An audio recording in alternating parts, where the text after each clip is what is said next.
जय मसीह के दोस्तों, आपका मेरा चैनल में एक बार फिर से बहुत बहुत स्वागत है। मैं आशा करता हूँ कि यीशु मसीह में आप सब लोग अच्छे और स्वस्थ होंगे। आज हम पढ़ेंगे पहला कुरिन्थियों का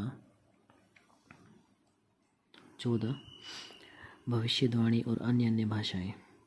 प्रेम का अनुकरण करो और आत्मिक वरदानों की भी धुन में रहो, विशेष करके यह कि भविष्यवाणी करो, क्योंकि जो अन्य भाषा में बातें करता है वह मनुष्यों से नहीं परंतु परमेश्वर से बातें करता है, इसलिए कि उसकी बातें कोई नहीं समझता, क्योंकि वह भेद की बातें आत्मा में होकर बोलता है। परंतु जो भविष्यवाणी करता है वह मनुष्यों से उन्नति और उपदेश और शांति की बातें कहता है। जो अन्य भाषा में बात करता है वह अपनी ही उन्नति करता है, परंतु जो भविष्यवाणी करता है वह कलीसिया की उन्नति करता है। तो मेरे भाई मेरे बहन, यहाँ पर साफ साफ लिखा हुआ है, जो अन्य भाषा में बातें करता है वह अपनी ही उन्नति करता है, और जो जो भविष्यवाणी करता है वह कलीसिया की उन्नति करता है। तो आगे हम देखेंगे वचन में, मैं चाहता हूँ कि तुम सब अन्य भाषाओं में बातें करो, परंतु इससे अधिक यह चाहता हूँ कि भविष्यवाणी करो।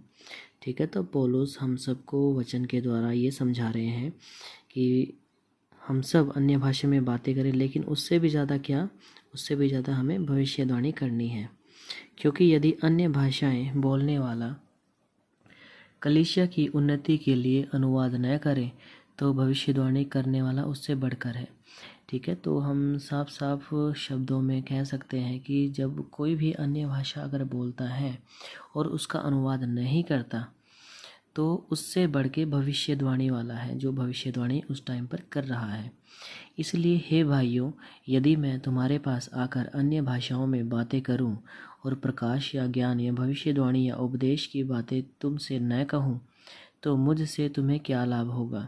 इसी प्रकार यदि निर्जीव वस्तुएं भी जिनसे ध्वनि निकलती है, जैसे बांसुरी या बीन, यदि उनके स्वरों में भेद ना हो तो जो फूंका या बजाया जाता है वह कैसे पहचाना जाएगा। और यदि तुरही का शब्द साफ न हो तो कौन लड़ाई के लिए तैयारी करेगा। ऐसे ही तुम भी यदि जीभ से साफ साफ बातें न कहो तो जो कुछ कहा जाता है वह कैसे समझा जाएगा। तुम तो हवा से बातें करने वाले ठहरोगे।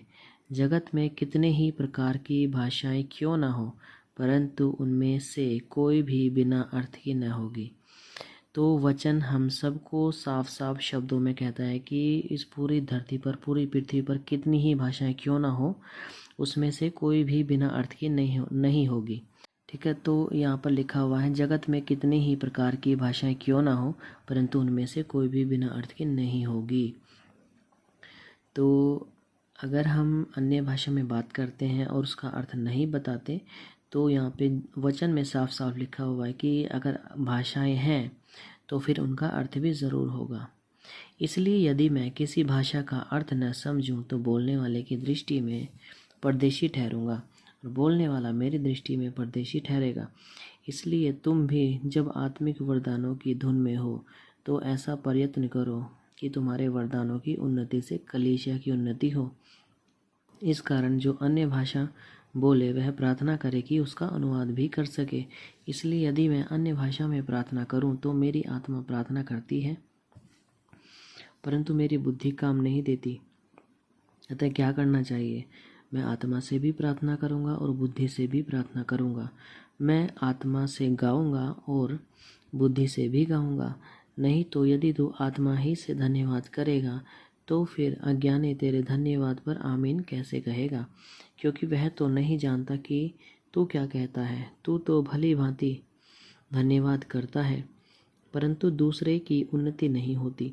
मैं अपने परमेश्वर का धन्यवाद करता हूँ कि मैं तुम सब से अधिक अन्य भाषाओं में बोलता हूँ, परंतु कलीसिया में अन्य भाषा में 10,000 बातें कहने से यह मुझे और भी अच्छा जान पड़ता है कि दूसरों को सिखाने के लिए मैं बुद्धि से 5 ही बातें कहूँ। हे भाइयों, तुम समझ में बालक न बनो, बुराई में तो बालक रहो परंतु समझ में सियाने बनो। व्यवस्था में लिखा है, प्रभु कहता है, मैं अपरिचित भाषा बोलने वालों के द्वारा और पराये मुख के द्वारा इन लोगों से बातें करूँगा। तो भी वे मेरी न सुनेंगे। इसलिए अन्य भाषाएं विश्वासियों के लिए नहीं परंतु अविश्वासियों के लिए चिन्ह है, और भविष्यवाणी अविश्वासियों के लिए नहीं परंतु विश्वासियों के लिए चिन्ह है। अतः यदि कलीसियाँ एक जगह इकट्ठी हों और सब प्रकार के सब अन्य भाषाएं बोलें और बाहर वाले या अविश्वासी लोग भीतर आ जाएं, तो क्या वे तुम्हें पागल न कहेंगे? परंतु यदि सब भविष्यवाणी करने लगे और कोई अविश्वासी या बाहर वाला मनुष्य भीतर आ जाए, तो सब उसे दोषी ठहरा देंगे और परख लेंगे, और उसके मन के भेद प्रकट हो जाएंगे, और तब वह मुंह के बल गिर कर परमेश्वर को दंडवत करेगा और मान लेगा कि सचमुच परमेश्वर तुम्हारे बीच में है।